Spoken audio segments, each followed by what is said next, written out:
Hola, ¿qué tal a todas y todos? Hoy vamos a iniciar nuestra tercera sesión de Historia Universal y vamos a ver lo que conocemos como el siglo XIX. ¿Ok?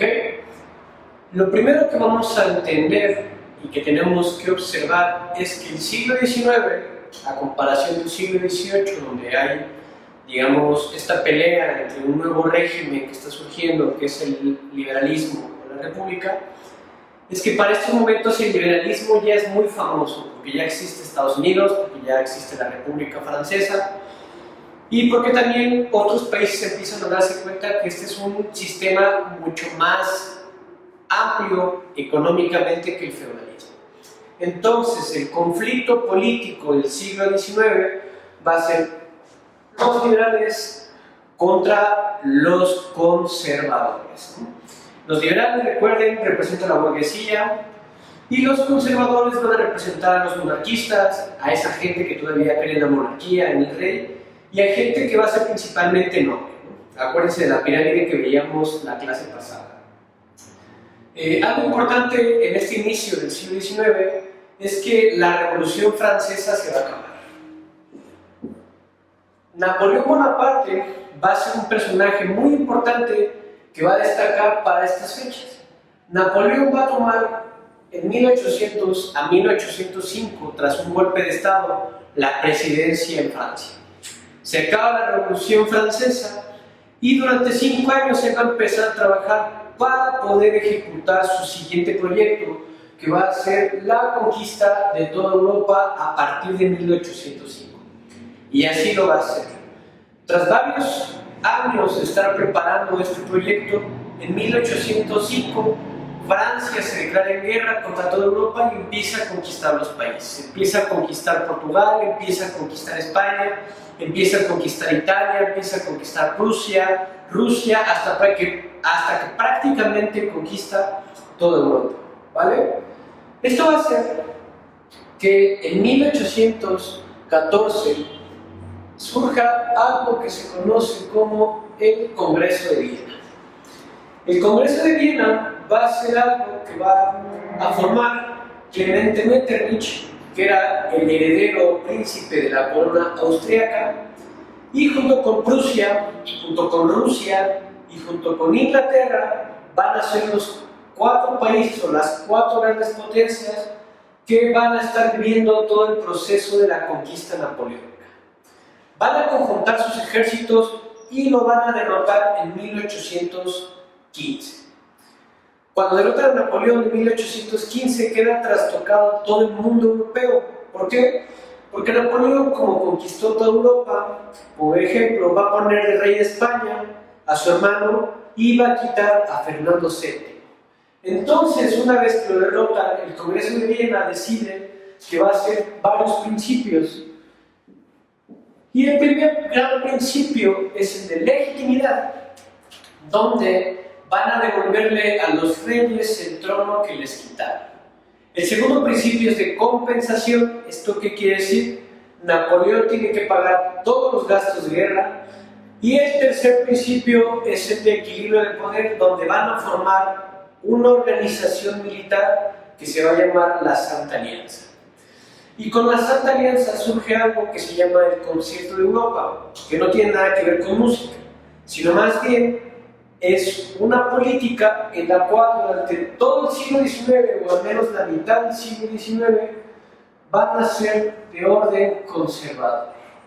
Entonces, estas grandes potencias, a través de la Santa Alianza, van a imponer orden para que todas las monarquías sigan siendo monarquías y no haya más revoluciones sociales. ¿Por qué? Porque para ellos una revolución social terminaba como terminó Napoleón. ¿Vale? Aún así, tras el Concierto de Europa, tras la Santa Alianza, van a haber varias revoluciones liberales en toda Europa. En Italia, en España, en Serbia, en Grecia, en Bélgica y también en nuestro continente va a haber un montón de revoluciones. Y esas revoluciones liberales van a tener como consecuencia que se formen las repúblicas. Por ejemplo, nuestro país, que es una república, va a surgir parte de todo este proceso. Todos estos países van a tener revoluciones liberales que van a estar luchando entre liberales o conservadores, pero el país más avanzado para estos momentos era Inglaterra. E Inglaterra no va a tener problemas de índole política como acá, sino los problemas de Inglaterra van a ser propiamente económicos. ¿Por qué? Porque su desarrollo industrial lo que hacía era generar un desarrollo político más avanzado. Porque acuérdense, Inglaterra creó una cosa que se llama parlamento, donde ahora la gente común y corriente puede elegir a sus gobernantes.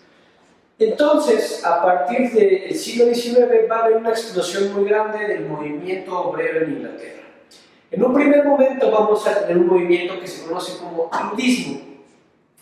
Y el ludismo lo que básicamente trató fue destruir máquinas. Había que destruir las máquinas porque le quitaban el trabajo a los trabajadores. Después el carlismo.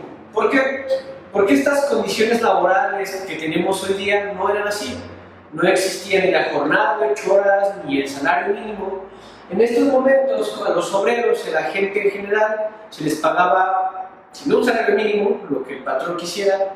No había vacaciones, no había días de descanso y tampoco, digamos, que había todas las leyes sociales de los trabajadores que hoy día existen. Eso va a hacer que surja otro movimiento que se llamó el carlismo. Y por último, esto va a provocar una serie de reformas muy importantes en 1832, donde a partir de ciertos movimientos ya consolidados van a formar las leyes para trabajadores.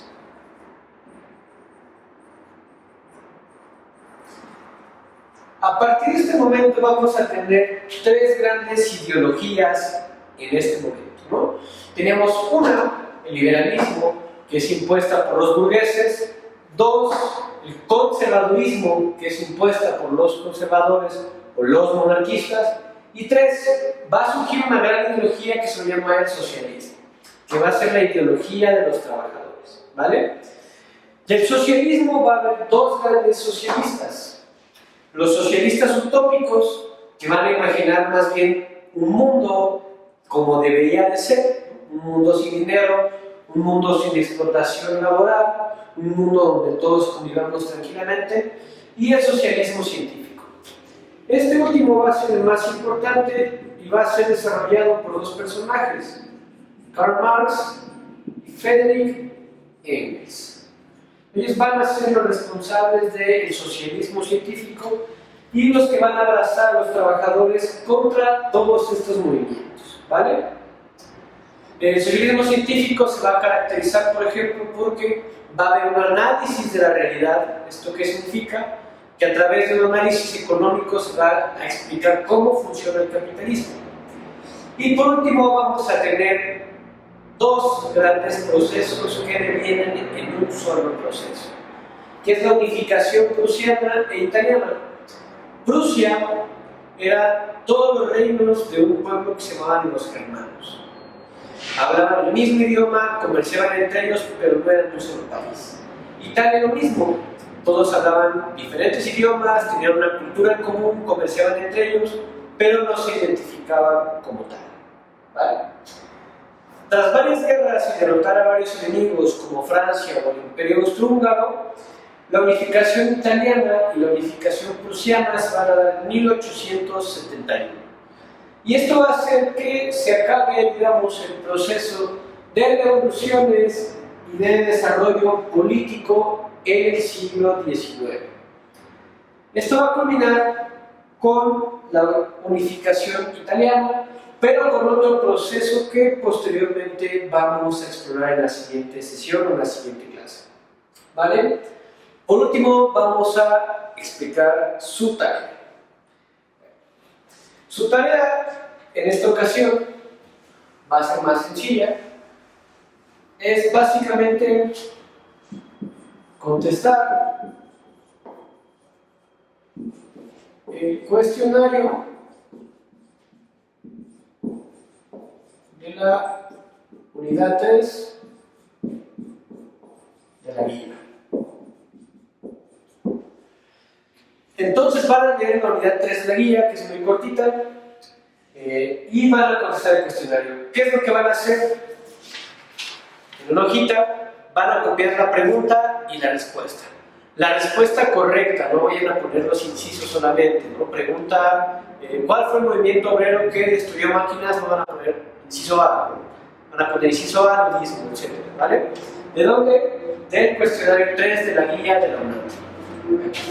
Muchas gracias a todos y todas, hasta la próxima.